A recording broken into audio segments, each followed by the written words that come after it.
ബംഗാളിൽ ജുഡീഷ്യൽ ഉദ്യോഗസ്ഥരെ തടഞ്ഞതിൽ മുഖ്യ സൂത്രധാരൻ പിടിയിൽ. AMIM നേതാവ് മൊഫക്കറുൽ ഇസ്ലാമിനെയാണ് സിലിഗുരിയിൽ നിന്നും പോലീസ് അറസ്റ്റ് ചെയ്തത്.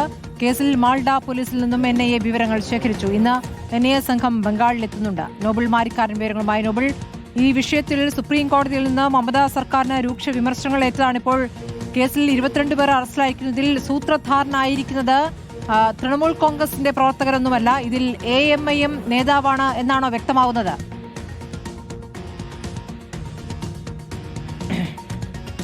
സ്മൃതി, ബുധനാഴ്ച വൈകിട്ടാണ് SIR-മായി ബന്ധപ്പെട്ട നടപടികൾക്ക് വേണ്ടി എത്തിയ ജുഡീഷ്യൽ ഉദ്യോഗസ്ഥരെ ആൾക്കൂട്ടം മാൾഡയിൽ വെച്ച് ആക്രമിച്ചത്. ഇത് വലിയ വിവാദം ആയിരുന്നു. അതുമാത്രമല്ല, സുപ്രീംകോടതി നിർദ്ദേശപ്രകാരമായിരുന്നു ഈ ജുഡീഷ്യൽ ഉദ്യോഗസ്ഥർ എത്തുകയും ഇത്തരത്തിൽ അവിടെ അവർ ആക്രമിക്കപ്പെടുകയും ചെയ്ത്. ആ പശ്ചാത്തലത്തിൽ സുപ്രീംകോടതി പോലും ഇന്നലെ ഭരണ സംവിധാനത്തിന്, പ്രത്യേകിച്ച് മമതാ ബാനർജി സർക്കാരിനെതിരെ വലിയ വിമർശനം ഉന്നയിച്ചിരുന്നു, പോലീസിനെതിരെ വിമർശനം ഉന്നയിച്ചിരുന്നു. അതിന് പിന്നാലെയാണ് ഇപ്പോൾ ഈ കേസുമായി ബന്ധപ്പെട്ട നിർണായക അറസ്റ്റിലേക്ക് പോലീസ് ഇപ്പോൾ കടന്നിരിക്കുന്നത്. മുഖ്യ സൂത്രധാരൻ എന്ന് പറയുന്ന AMIM നേതാവ് മൊഫക്കറുൽ ഇസ്ലാമിനെയാണ് ഇപ്പോൾ അറസ്റ്റ് ചെയ്തിരിക്കുന്നത്. ഇയാളെ സിലിഗുരിയിൽ നിന്ന് അറസ്റ്റ് ചെയ്തു എന്നാണ് പോലീസ് വ്യക്തമാക്കിയിരിക്കുന്നത്. മൊത്തം 22 പേർ ഈ സംഘർഷവുമായി ബന്ധപ്പെട്ടുകൊണ്ട്, ഈ ജുഡീഷ്യൽ ഉദ്യോഗസ്ഥരെ തടഞ്ഞടക്കമുള്ള കാര്യങ്ങളുമായി ബന്ധപ്പെട്ടുകൊണ്ട് ഇപ്പോൾ അറസ്റ്റിലായിട്ട് അന്ന് കല്ലേറ അടക്കമുള്ള കാര്യങ്ങൾ ഉണ്ടാവുകയും ചെയ്തിരുന്നു. ഈ വിഷയം വലിയ തരത്തിൽ വിവാദം ആയതിനു പിന്നാലെ ഇന്നലെ തെരഞ്ഞെടുപ്പ് കമ്മീഷൻ ഈ കേസ് NIA കൈമാറിയതാണ്. NIA സംഘം ഇന്നിപ്പോൾ പശ്ചിമബംഗാളിൽ എത്തും എന്നാണ് വിവരം ഉള്ളത്. NIA സംഘം ഇതിനോടകം തന്നെ മാൾഡ പോലീസിന് വിശദാംശങ്ങൾ ശേഖരിച്ചിട്ടുണ്ട് എന്ന വിവരം പുറത്തേക്ക് വരുന്നുണ്ട്.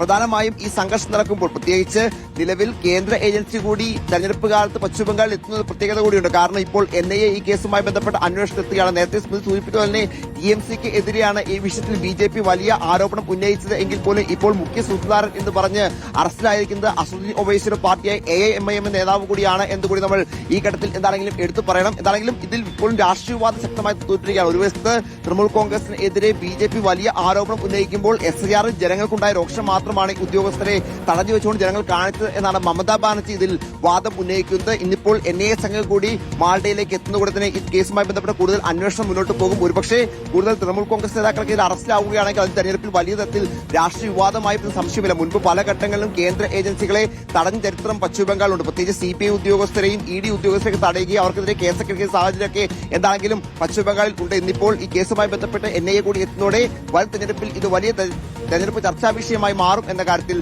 സംശയം ഇല്ല. സ്മൃതി, ശരി, നോബിൾ മാരിക്കാരനാണ് വിവരങ്ങൾ നൽകിയത്.